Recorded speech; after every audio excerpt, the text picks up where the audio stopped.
Okay. Okay, so let's talk data table. So, like I said, last week we did more of the getting started, having that initial kickoff meeting with your PIs and figuring out, like I like to say, divide and conquer, who's going to do what. Um, and so I have some checklists, proposal checklists, things to organize yourself as far as what you're inputting into extract and what input do you need. I mean, what data do you need for the data tables? So I think that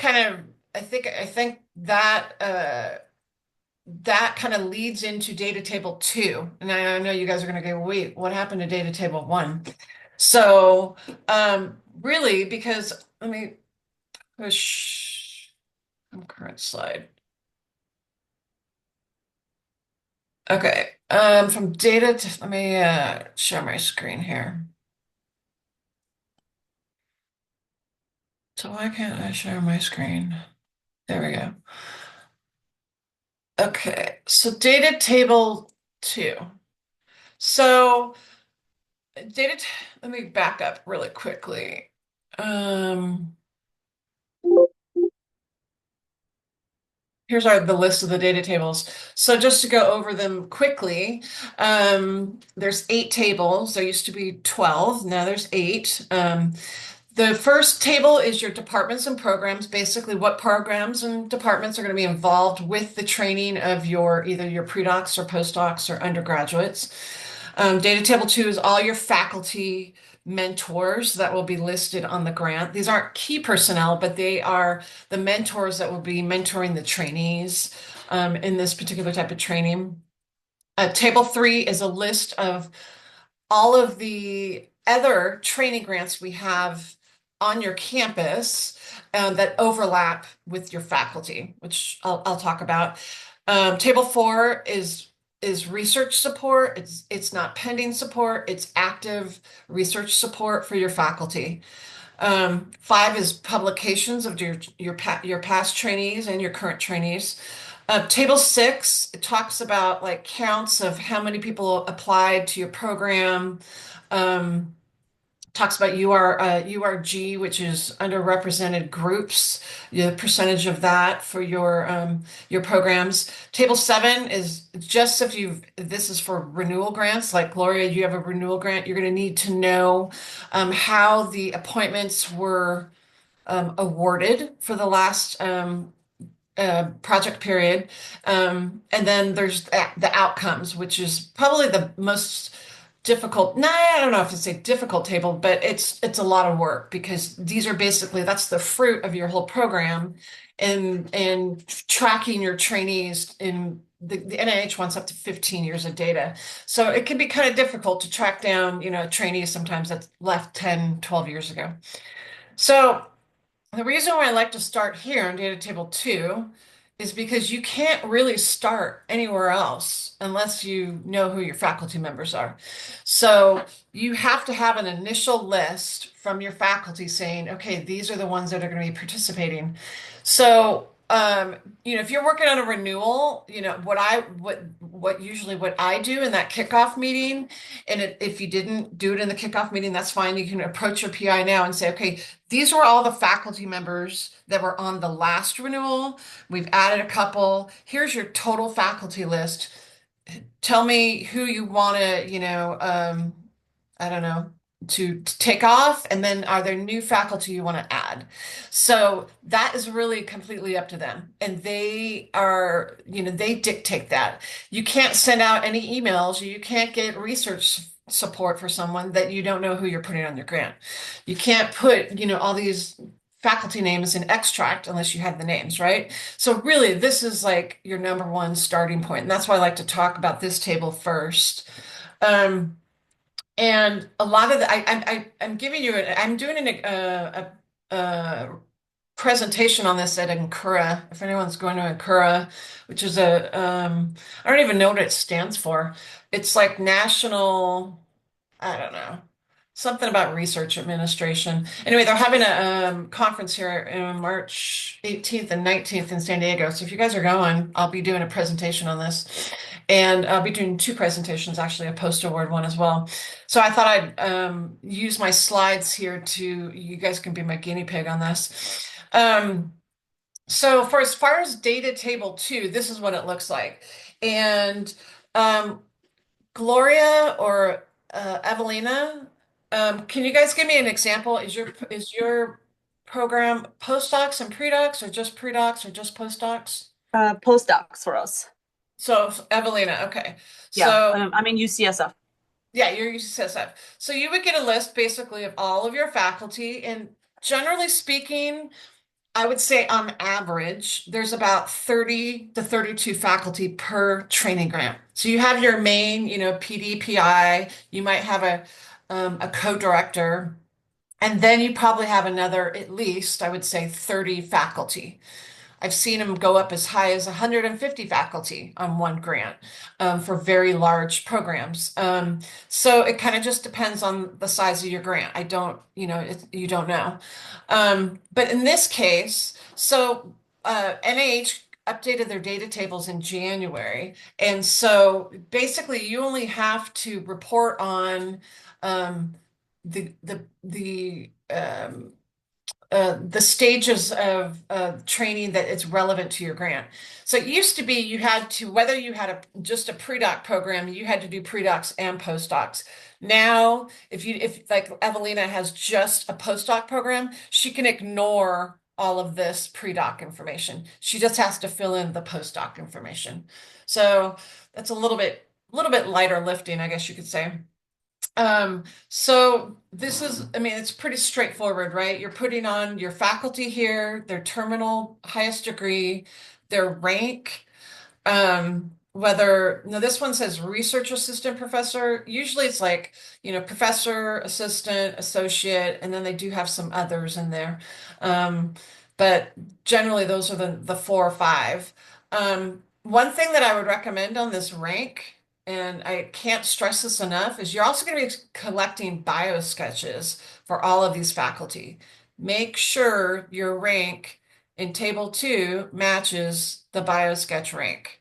Because I don't know how many times I've seen it two different things. Somebody gives you an old bio sketch and they were, promoted to, professor, but they forgot to put it on their bio sketch. So always make sure, if you have a question on this, either email them directly or whatever, but make sure that, this is correct. Because this is sometimes the things that the reviewers look at, this inconsistencies. The primary department, you can only list one department, and you always want to list one that's the most relevant to your program. So I used to work in chemistry. We had a lot of faculty that were in pharmacy. So we had this, and depending on who was submitting the grant, what depend on which department we were going to put here. Research interest, a lot of the times I will ask the PI, but then I also just look on, there's a lot of stuff that you just look on their webpage. Some have multiple research interests, so you want to make sure, of course, you're putting the one in here that's most relevant. Um, and then their role on the grant, so they could be the PD or PI, a preceptor, which is just a fancy word for mentor. They may be on an executive committee or other or something. So in this particular case, Jane is just a preceptor, and then this one is a preceptor and on the executive committee. And at least, two of your faculty on this list will be project directors. Um, so what, oh, I should, my transitions are out of whack here. But as far as ranks go, and at UCSD, I know UCSF also uses profiles. I think you guys know what I'm talking about. They have UCSD profiles. You can look someone up. See if I can. I'll pull up that webpage really quick. UCSF does have like faculty profile. Yep, similar to Yeah, that. faculty profiles. So uh, honestly, I don't know how correct this is sometimes. Sometimes it's like we also have what we have like called Blink, which is and I'm picking a fairly easy faculty member here because she's been a professor for a while. But we also have our internal, I don't even know what you want to call Blink. It's our yellow pages, I guess you could say. And you can look in blank and then you look in UCSD profiles and it'll show you two different things. So sometimes if you have UC Path accessibility and you need to check in there, or just go to the horse's mouth and say, were you promoted to, blah blah blah blah or whatever, because I'm getting conflicting information. Um, the UCSD profiles has good information, of course, if it's updated, right? A lot of this same stuff will be on the BioSketch. Sometimes they have actual awards. It doesn't look like she has some information here, but it looks like it's really dated. Oh wait, let's show more. Yeah, these aren't necessarily grant funding, but sometimes they do pull in the NIH reporter grant funding. So sometimes this is super helpful. Oh, here is grant funding, sorry. And this team seems to be fairly up to date. So this could actually help you out, like, whoops, filling out your table 4. Like we need information uh for her current research grants. So this would be something that we would want to be putting on table 4. However, this doesn't give you all the information you need. You need not only the name and the dates and the serial number, and you also need the direct cost per year. So a lot of places where you go to look for information gives you like 75 or 80% of the information, not all of it, unfortunately, which is like very typical. This isn't necessarily the best place to look for that. Um, I mean, she's got like featured publications. I mean, she's got like 600 publications. So best place to go is PubMed and see, her if you really wanted to look at all her publications.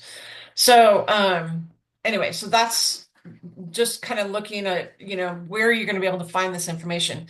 Now, I have to say, like most of the time, um, uh, these mentor records, there's really no other place that you can find them except asking the PI. They usually have to keep a CV or for their what they call a biobib, which is like their faculty file when they want to get promoted.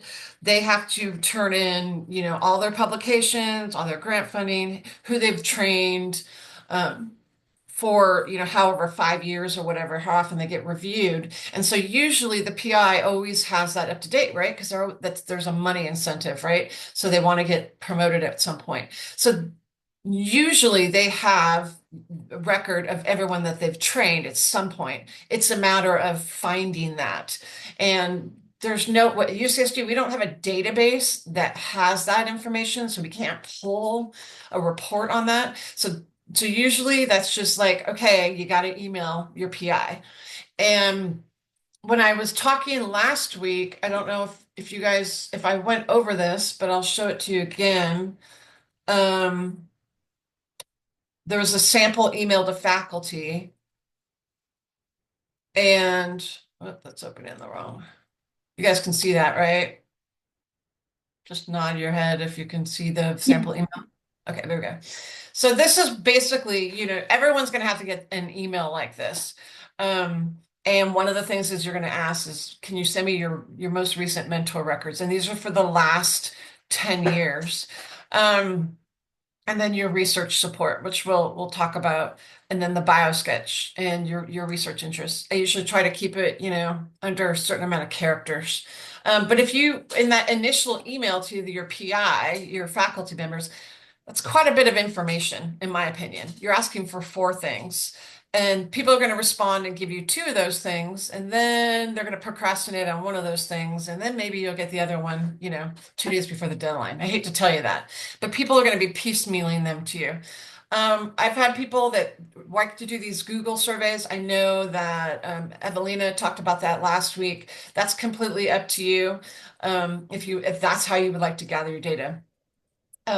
That it doesn't hasn't seemed to work for me though. So basically in that email, you're going to have to say, okay, and let's say we're going to hide the pre-docs right now because Evelyn is just doing a postdoc um, application. So we're going to basically ask the PI, how many postdocs do you currently have in training? And basically, it can be non-citizens or citizens. It's any postdocs in your lab, even if they're not eligible to be on a training grant, because you have to have permanent residency or be a resident to be on a training grant. So even if they're a non-citizen, you still want to count them here. So that would be the count here. So this person only has one postdoc in their lab currently. This person, Lisa, has four in her lab currently. And then in the last 10 years, how many postdocs have you trained that have completed training? Have they, successfully gone through your lab? So this person, Jane, has not graduated any in the last 10 years. And then obviously this last column, which would be how many of those postdocs continued into the research. So we're going to either deduct that she's either a new faculty member, which I believe she is because her rank is assistant. So she's just getting started in her career. So sometimes, I will see people that will put like, I don't know, 50 postdocs. I'm like, really? That seems a little high to me. And those kind of answers you want to scrutinize. And the reason why I say that is because a lot of people will add in postdocs that are just doing a short rotation, or they're doing a medical rotation, which is not a research related postdoc. So they count all of these ones that are doing these short rotations, and they don't want you to count, anyone doing a quick rotation in there. So the numbers, usually a lab, and a very thriving lab, maybe you'll have up to, I don't know, five, six postdocs at a time. They're here for a year or two, and then they move on, since it's a trainee position. So, if someone puts a really high number there, I would go back and clarify and say, did you mean, these are research postdocs? Just clarify with them. Um, and then that last one is research and related careers, which I'll show you on the next slide what that means. Basically that anyone that goes into pharma, academia, and they're doing, experiments, protocols, anything like that.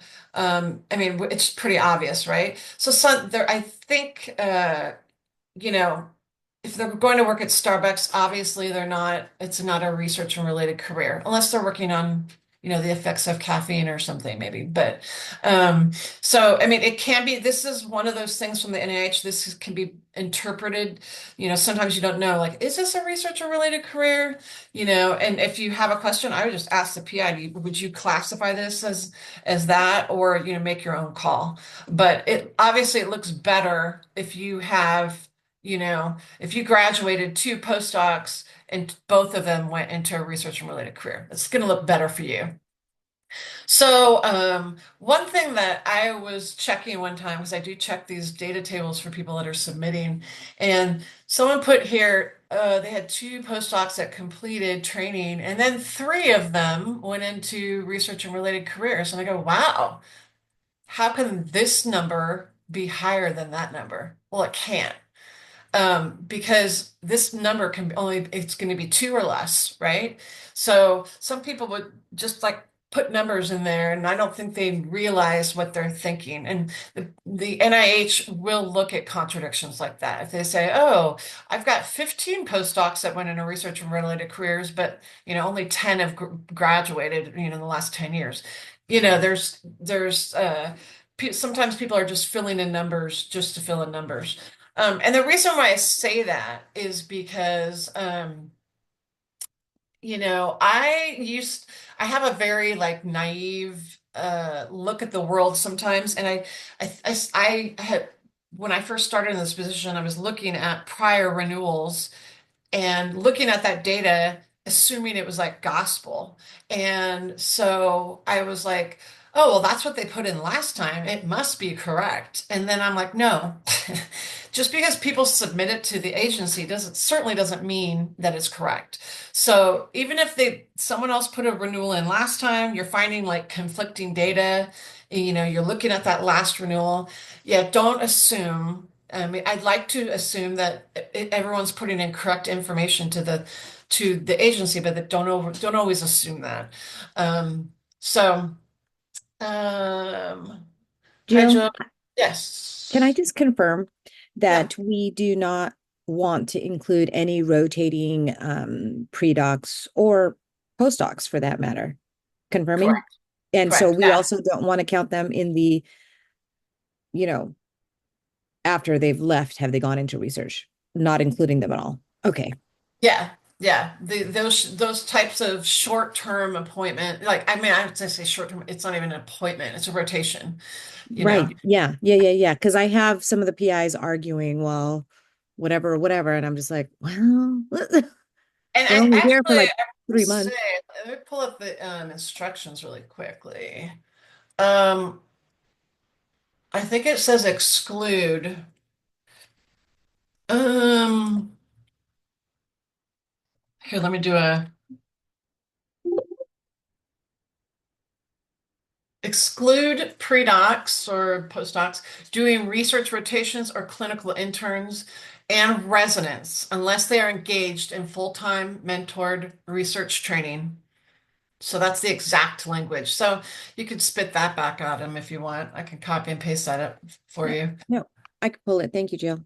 But yeah, I've had that, that conversation with a couple of them and, whatever. But they're like, well, I mentored them. I'm like, well, but the instructions say, I mean, so yeah, sometimes PIs don't like it when I read the instructions back to them and it contradicts what they want to do. But, and again, it's the PI's grant. So if they want to do it their own way. Um, okay, so I don't know this person's, is this is your last name or, hi Jill, could you please share that sample email to the mentors? Oh, there, Kelly's already got it to you. Um, and do you mind coming off mute and letting me know what school you're from and your name? Yeah. Can you see me? Yep.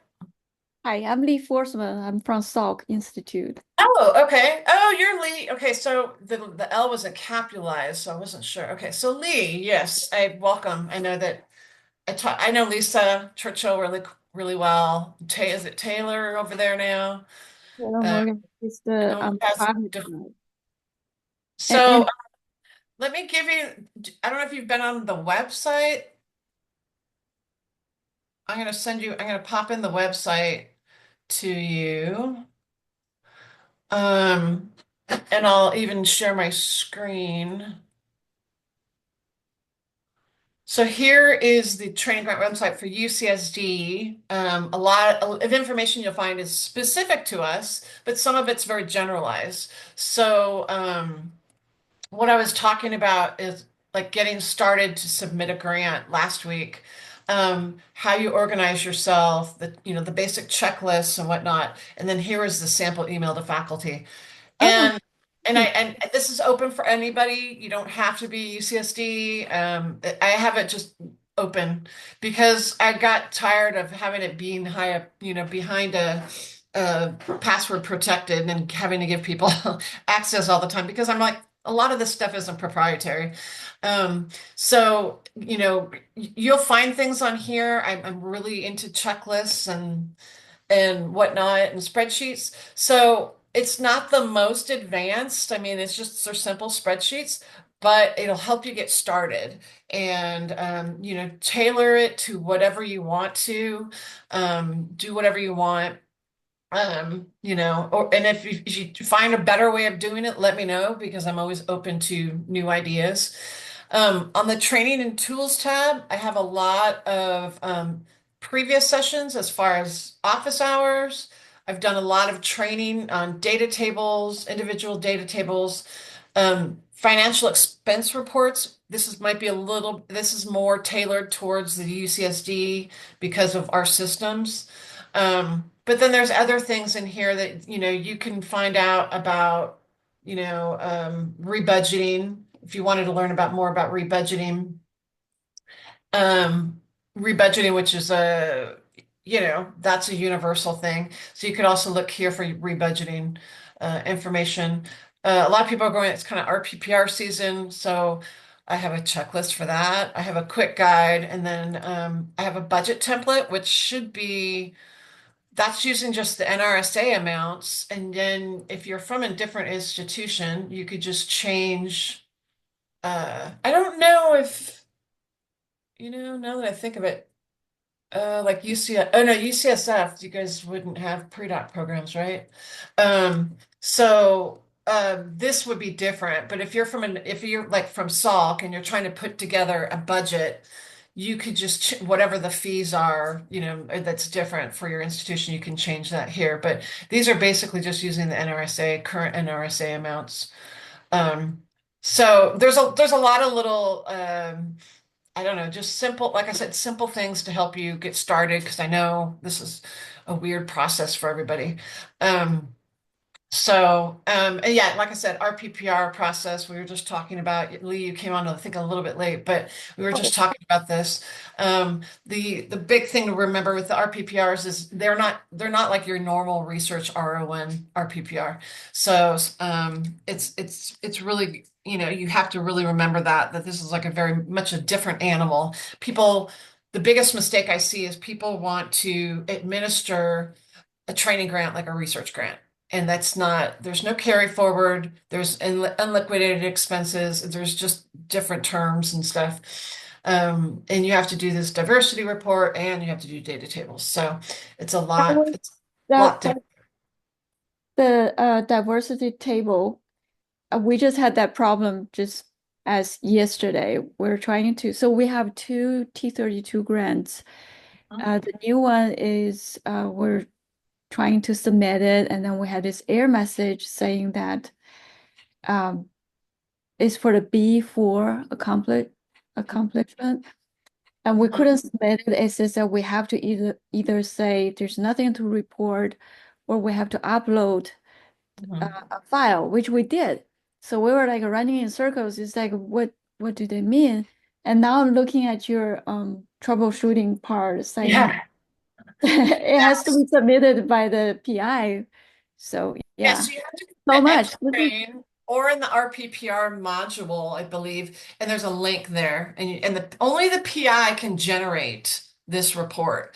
And there's a key here because the trainee diversity report pulls from the trainee's ERA Commons profile. So if their profile is not up to date with their ethnicity and diversity information, your report is not going to be up to date. Okay.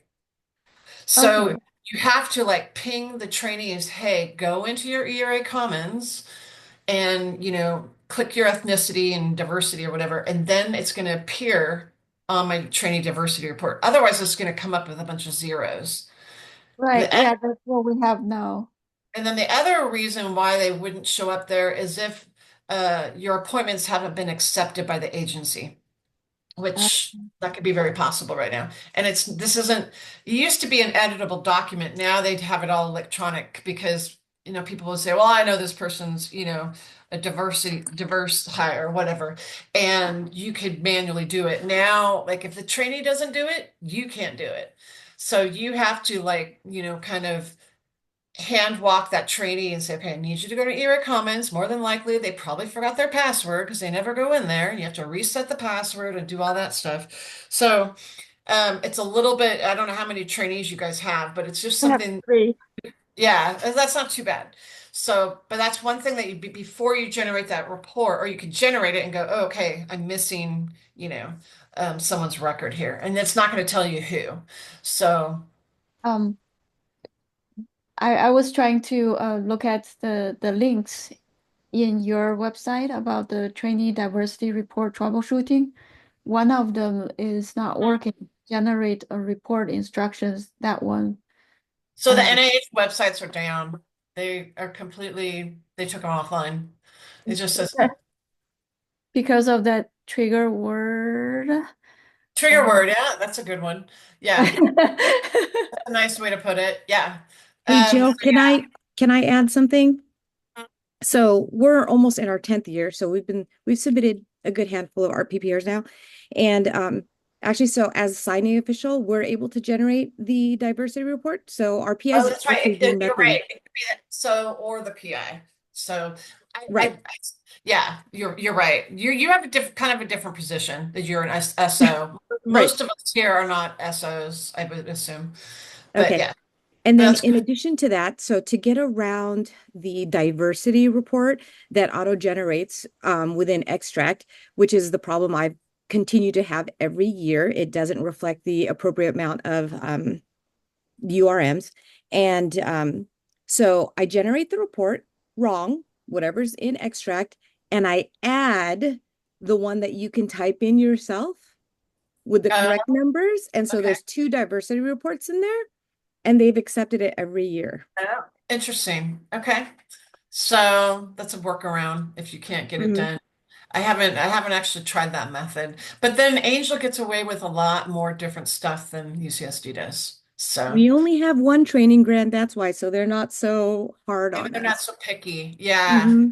Um, yeah. So yeah, unfortunately I noticed all their websites, anything that directs to FAQs or whatever about the diversity report, everything's off. So but if you have more, you need me to walk you through that, Lee, I'm more than happy to.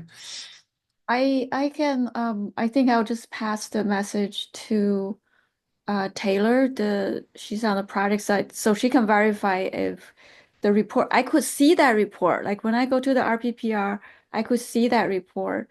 Mm. But I wouldn't know if, that is with the updated trainee profile or not. Yeah. Maybe she Yeah. has to verify if that one is accurate. And then she can ask the PI to submit it through Xtrain. Is that right? Yeah, they can submit it through Okay. Xtrain or the RPPR module. There's kind of like two ways they can go in there. Um, yeah, and there's what was well, I lost what I was going to say about regards to that.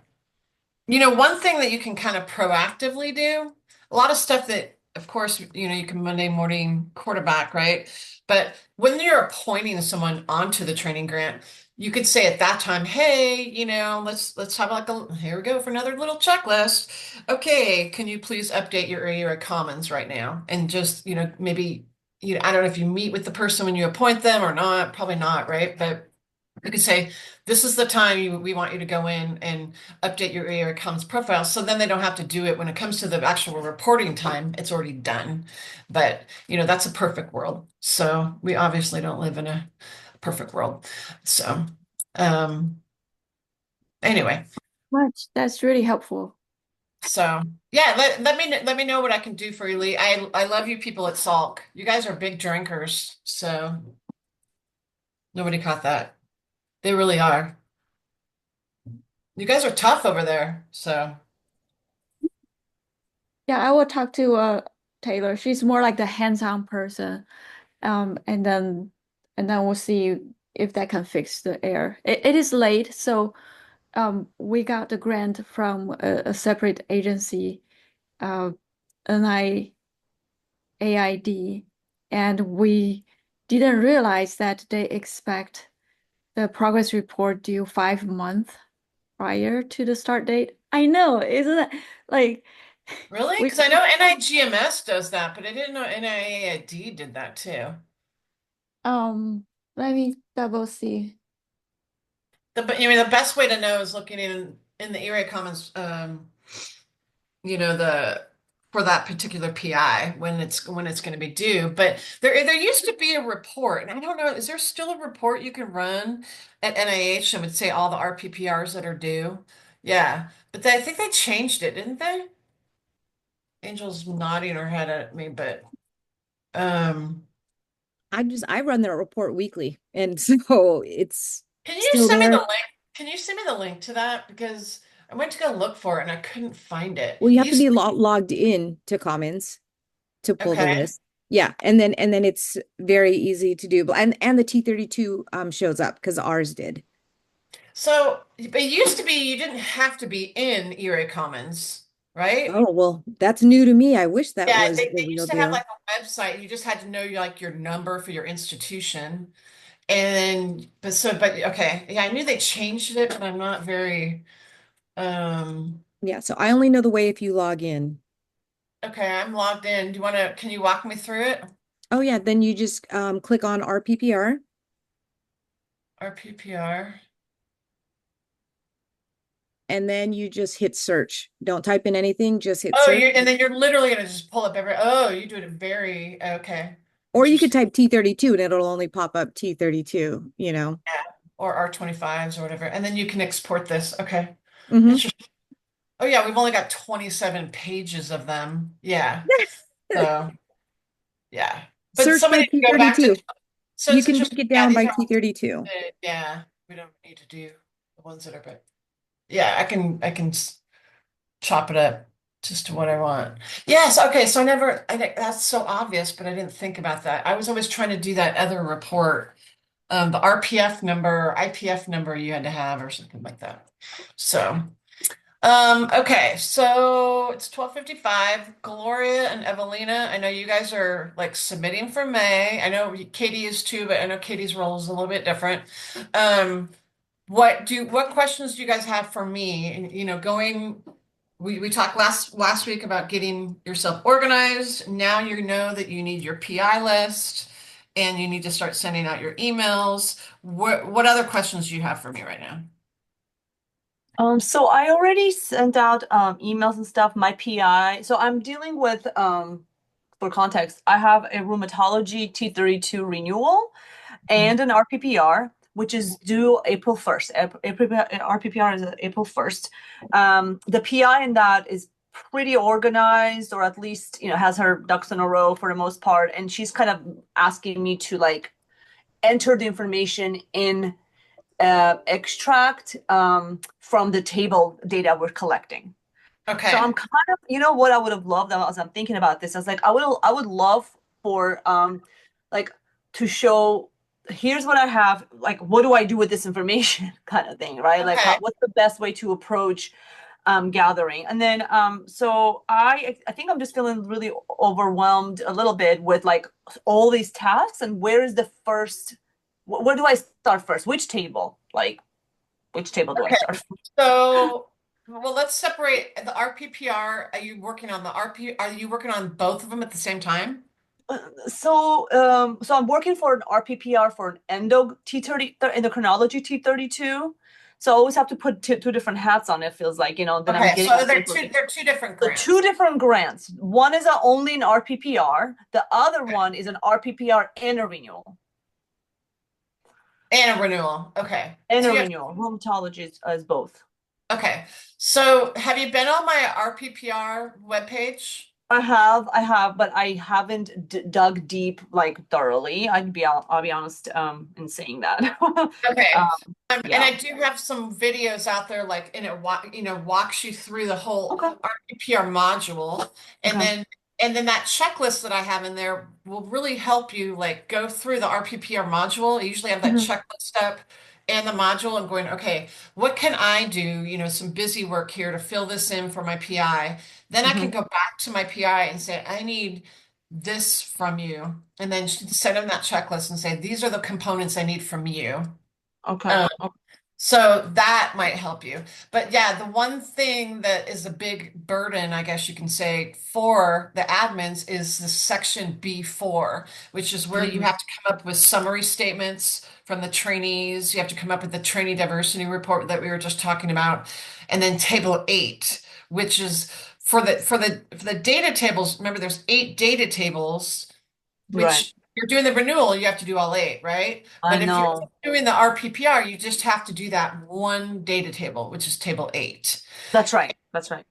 And you have to do it in extract. Are you familiar with extract? Yes. Yes. Yes. Yes. Okay. So, I yeah, the good news is with extract, you could copy over the Mm-hmm. information from last year and then just update it. And then it's a matter of finding the data is just, ask your PI, email a Yeah. student, or go out to LinkedIn. Usually that's where That's you're gonna that's right. find like information. Okay. So, but usually that's going to be on, the admin is doing those types of things. Sure. Sure. You have to ask the right questions, like, are you adding, to your PI?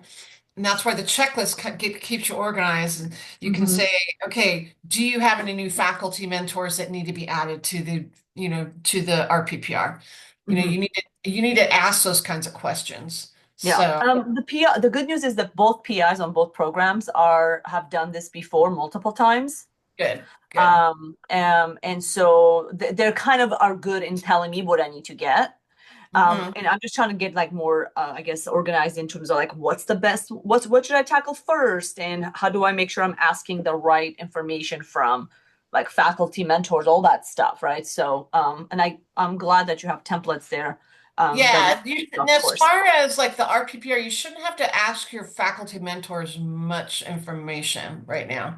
I mean, they may Okay. be training they may have a trainee in their lab, but if Hmm. they're currently here, then you're more than likely just going to converse directly with the trainee on their summary. On the So progress report, right?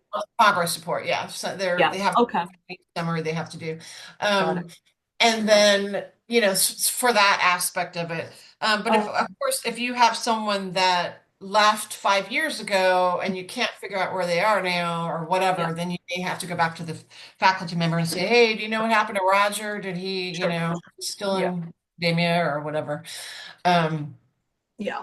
so, And then, and then as far as the renewal, mhm. uh, that is your first starting point would be that faculty list, getting your Right. faculty list from your, Which I have already. Yeah, I already have it. yeah, and then sending out those emails Yep, I and, already did. yeah. And then um, uh, as people respond, Hmm. uh, then you have information. And the one thing that I know we're going over time, but the one thing with a training grant, it's like, it looks like you're climbing Mount Everest, right? And you Yeah, have feels this that huge way. That's the overwhelm. 38,000 foot, and you're like, oh, I've never gone on a hike before. What the hell am I doing? Right? Yeah, yeah, However, like, just baby steps, and every day, you may right. not, and it's going to get busier as you get closer to those deadlines, but as one person responds to you, one PI responds with that information, go ahead, go into extract, put in that information, and then you can check off, okay, I at least have one person done here. And then as things come in, just do it little by little every day, little bite sizes. Mhm. It's going to Yeah, get heavier, but don't just let it pile up and just say, okay, I'll deal with that later. You know what I mean? yeah, yeah, And, yeah. some people, to me, I find it easier. Okay, I check my email in the morning. Okay, I've got 3 responses overnight. I'm going to Hmm. put all that information in now because I might get 3 more tomorrow, right? Sure, And sure. it's Good just news something is we that, don't have too many for the renewal grant. That's the biggest saving grace is it's as I mentioned last time, it's a newer, less than 5 years old. So we don't have oh, like okay. So then there's not a whole lot of not a lot of a back. huge table eight, right? Because it depends Exactly. on how big the grant is, but Mhm. yeah. So there probably won't be a whole lot of publications. So that's Not tremendous amount, not like the other grant, which thankfully is not due for a renewal this year. That would have been hell if I had two renewals. yeah, Yeah, yeah. that would be impossible or nearly impossible. The one thing that my PI wants to meet up and talk to me about this week, she's talked a lot about this overlapping faculty table, which I think that's table 3, isn't it? Yep.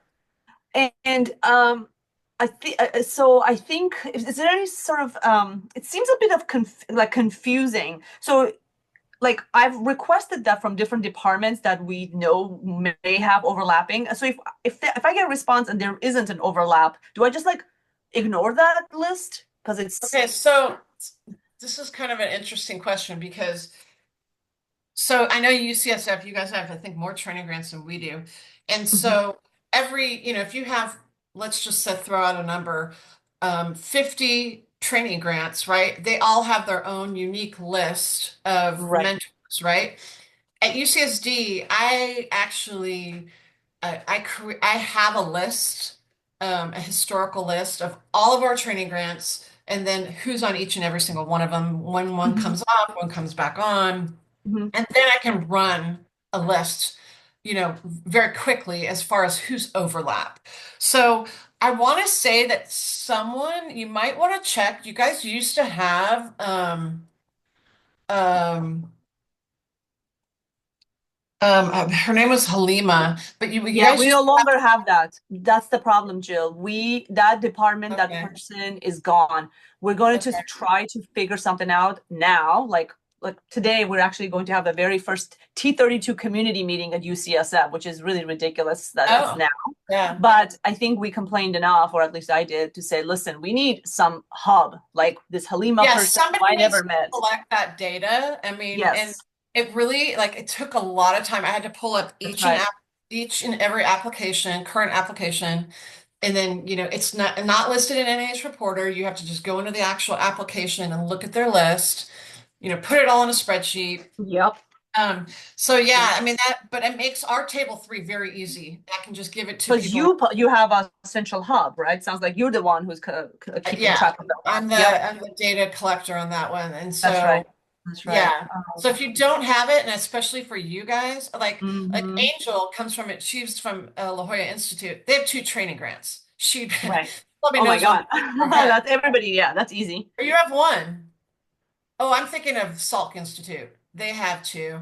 So right, that's an easy one to do, right? Sure, Um, sure. but yeah, when you have 50 of them, and then we have one PI that could be on 6 or 7 of Oh, them, right? that's exactly what's happening for us. And we have multiple PIs like that on like 6 or 7 others. And so we don't have a central hub. And that's why I was getting really frustrated, number one, but really figuring out like, okay, what is the most efficient way to approach that process? So what you could do is you can look at the last renewal, and then you can Okay, look at the last renewals table 3. got it. And I'm assuming that was probably produced when Halima was here, your institutional training grant person. You could use that as a guide. And then maybe Mm-hmm. in that email, because you already sent out your emails, but you could send up send an addendum email and say, okay, are you still listed on these training grants? Got it. Got it. And then you can say, are you listed on any other new ones at this point? Got it. Or get a student worker to pull, all of the data and then make Uh-huh. a spreadsheet. But it needs to be Student worker. That's a beautiful concept. We don't have those. I am the student worker.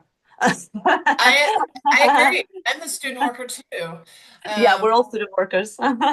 I So, I mean, wish. yeah, in an ideal world, someone could used to tell me from our graduate department, well, just get a student worker to do it. And I go, I'm like, what? What universe is fine. that? Like I would love a student worker. I'd love an assistant. So Oh my God, yeah, insane. So anyway. that's okay. So I'll pop in next week on this call. I might have some answers because I know I don't want to hijack everyone else's time. I believe another person may have similar situation, but I'll touch base with you also directly, Jill, if things just get really pickly.